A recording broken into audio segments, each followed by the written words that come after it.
There is a profound and beautiful mystery hiding in plain sight. It is all around us. It flows through you and me, through the very room you are in, and out into the vast, cold emptiness between the stars. Yet we cannot see it. We cannot touch it. It is a ghost in the machine of the cosmos, an invisible presence that accounts for more than 80% of all the matter in the universe. This is the puzzle of dark matter. It is one of the greatest unsolved problems in all of science. We know it must be there. We see its gravitational fingerprints everywhere we look, from the gentle spin of our own Milky Way galaxy to the majestic dance of galaxy clusters across billions of light years. It is the invisible glue holding everything together. So, why do we care so much about something we can't even see? Because the answer tells us something fundamental about the nature of reality itself. It suggests that the world we perceive, the world of stars, planets, trees, and people, is just a tiny fraction of what is actually out there. It's like living your entire life in a single room, unaware that you are inside a magnificent, sprawling palace. Uncovering the secret of dark matter wouldn't just fill in a gap in our theories. It would rewrite our understanding of the universe's history, its structure, and its ultimate destiny. It is a question that pulls at the very core of our ambition to comprehend our place in the cosmos. Imagine for a moment what it would be like to perceive this hidden world. What if you could open a new sense, one tuned not to light or sound, but to the gentle, persistent presence of this cosmic ghost? Science fiction, you might think. But we are living in an age where the line between science fiction and reality is becoming wonderfully blurred. Our experience of the world is a story told to us by our senses. The brilliant red of a sunset, the rich smell of rain on dry earth, the comforting warmth of a fire. These are all just interpretations of data, electrical signals fired from our eyes, nose, and skin that our brain translates into the rich tapestry of reality. But this story is incomplete. We are fundamentally blind to most of what is going on around us. Our eyes can only see a tiny sliver of the electromagnetic spectrum, a narrow band of color nestled between the invisible realms of infrared and ultraviolet. Our ears are deaf to the ultrasonic calls of bats and the infrasound rumblings of distant storms. We are living in a sensory bubble, beautifully evolved for survival on this planet, but profoundly limited. Now imagine we could pop that bubble. This is the extraordinary promise of neural implants. These are not just devices for repairing damage or correcting deficiencies. They represent a new frontier in human evolution, a way for us to consciously direct our own sensory development. A neural implant is, at its heart, a translator. It is a bridge between the digital world of senses and the biological world of the brain. It takes a stream of data that our natural senses cannot process, say magnetic fields or radio waves, and converts it into a language our neurons can understand. It could manifest as a subtle hum, a visual pattern overlaid on our sight, or even a completely new feeling, a quale that has never been experienced before. So what is this elusive stuff we call dark matter? To understand it, let's take a walk through our cosmic neighborhood, the Milky Way galaxy. Our galaxy is a magnificent spinning disk of hundreds of billions of stars. According to our understanding of gravity, the stars on the outer edges should be moving much more slowly than the stars closer to the center, just as Pluto orbits the Sun far more slowly than Mercury. But when we observe them, we find something astonishing. The stars on the outskirts are moving far too fast. They are whipping around the galactic center at such a high speed that the gravity from all the visible matter, all the stars, gas, and dust we can see, shouldn't be nearly strong enough to hold them in their orbits. They should have flown off into intergalactic space long ago. The only way to explain this observation is if there is a vast, invisible halo of extra matter surrounding our galaxy, exerting a powerful gravitational pull. This unseen substance is what we call dark matter.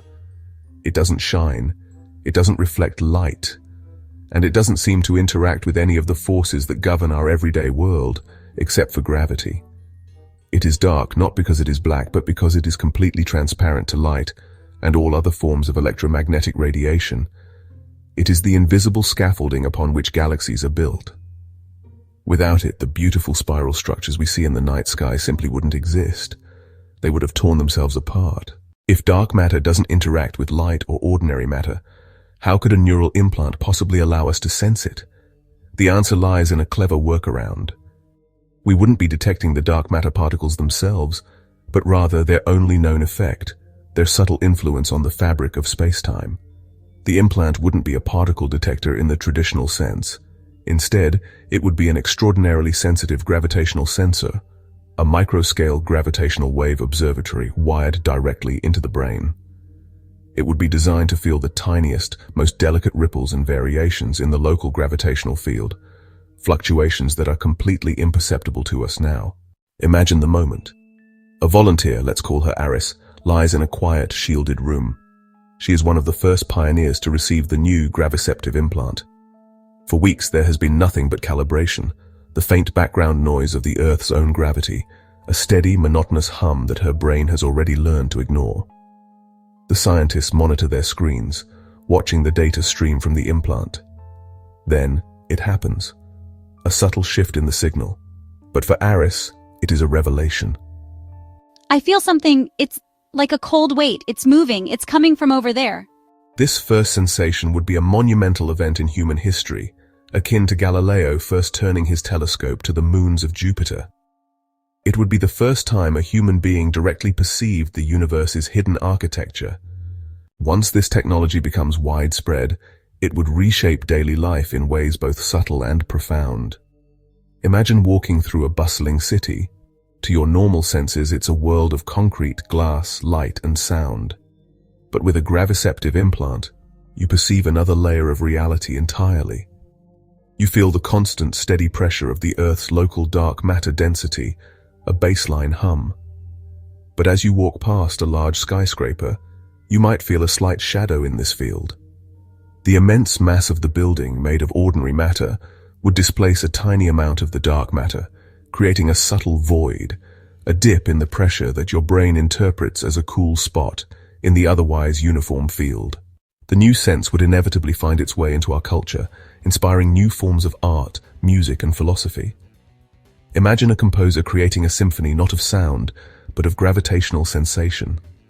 The performance would take place in a specially designed hall, where powerful devices modulate the local gravitational field in time with an orchestra.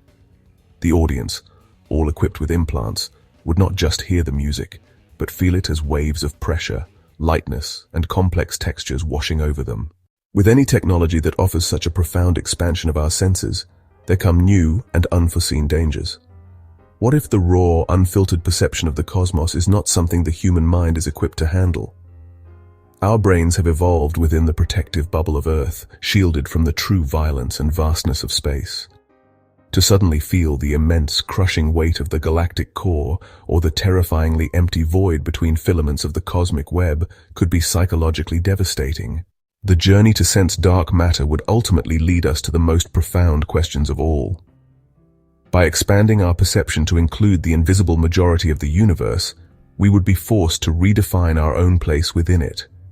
If 85% of the matter in the cosmos is something entirely different from us, what does that make our normal world of protons, neutrons, and electrons? Are we the exception or the rule?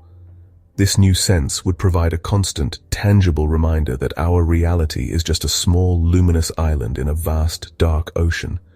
It would be a humbling and awe-inspiring experience, woven into every moment of our lives.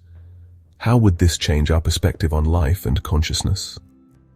Knowing that we are intrinsically connected to these vast, invisible structures might foster a deeper sense of cosmic unity, an understanding that the same fundamental force, gravity, shapes both our bodies and the largest structures in the universe. Or it could lead to a sense of profound alienation, a feeling of being a ghost in the real universe of dark matter. Would we see ourselves as mere decorations? A light foam on the deep currents of a far more significant reality? These are questions that would move from the realm of abstract philosophy to lived everyday experience. The quest would not end with simply sensing dark matter. This new ability would become a tool for asking even deeper questions. By mapping the precise structure of the dark universe, we might find clues to its identity. We might discover subtle variations that hint at a new force of nature, one that only dark matter can feel. We could potentially use this new sense to probe the very beginning of time, feeling the faint gravitational echoes of the Big Bang itself. Each answer would only unlock a door to a room filled with more magnificent questions, pulling us deeper into the great cosmic mystery. Ultimately, the ability to sense dark matter would change what it means to be human. We have always been explorers, driven by an insatiable curiosity to see what lies over the next hill, beyond the next ocean, or past the farthest star. This technology would represent the next phase of that exploration, not an outward journey into space, but an inward journey to expand the very vessel of our consciousness. It would challenge us to ask, what else are we not seeing? What other fundamental aspects of reality are flowing past us completely unnoticed? The universe is far grander, stranger, and more magnificent than our limited senses can reveal. And the prospect that we might one day build the tools to perceive it directly is perhaps the most wonderful thought of all.